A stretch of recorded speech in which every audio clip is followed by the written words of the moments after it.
नमस्कार. जर तुम्ही शिक्षण क्षेत्राशी संबंधित असाल तर ही बातमी तुमच्यासाठी अत्यंत महत्त्वाची आहे. राज्यातील दिव्यांग विशेष शाळा आणि कार्यशाळांमधील अतिरिक्त ठरणाऱ्या शिक्षक आणि शिक्षकेतर कर्मचाऱ्यांच्या समायोजनाबाबत राज्य सरकारने आता एक मोठी आणि कडक पाऊल उचललं आहे. वेळेत समायोजन न झाल्यास थेट शाळेची मान्यता रद्द करण्याचा इशारा देण्यात आला आहे. नेमकं काय आहे हे नवीन धोरण? जाणून घेऊया आजच्या व्हिडिओमध्ये. दिव्यांग कल्याण विभागाचे सचिव तुकाराम मुढे यांनी ही नवी कार्यपद्धती जाहीर केली आहे. अनेकदा विद्यार्थी संख्या घटल्यामुळे किंवा शाळेची नोंदणी रद्द झाल्यामुळे शिक्षक अतिरिक्त स+ ठरतात. यापूर्वी या प्रक्रियेत खूप गोंधळ होता, प्रकरणं कोर्टात जात होती आणि शिक्षकांना पगार मिळण्यात अडचणी येत होत्या. हा सर्व गोंधळ संपवण्यासाठी आता सरकारने सर्वसमावेशक आणि कालबद्ध कार्यपद्धती निश्चित केली आहे. पटनिर्धारण: दरवर्षी 15 ऑक्टोबरपर्यंत विद्यार्थ्यांची संख्या निश्चित करणे बंधनकारक आहे.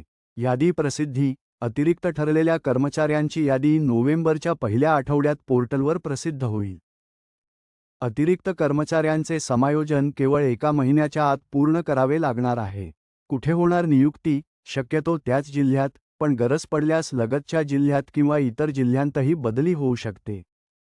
जर एखाद्या संस्थेने समायोजनास नकार दिला किंवा परस्पर नवीन भरती केली, तर दिव्यांग व्यक्ती हक्क अधिनियम 2016 नुसार त्या शाळेची मान्यता थेट रद्द केली जाईल.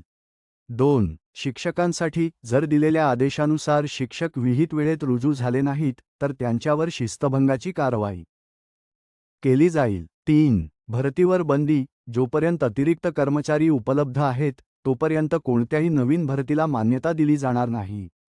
दिव्यांग कल्याण विभागाच्या नियंत्रणाखालील विशेष शाळा व कार्यशाळांमधील अतिरिक्त कर्मचाऱ्यांचे विहित मुदतीत समायोजन करण्याची जबाबदारी मुख्य कार्यकारी अधिकारी, जिल्हा परिषद, जिल्हाधिकारी, मुंबई शहर व उपनगर, तसेच आयुक्त, दिव्यांग कल्याण, पुणे यांच्यावर निश्चित करण्यात आली आहे.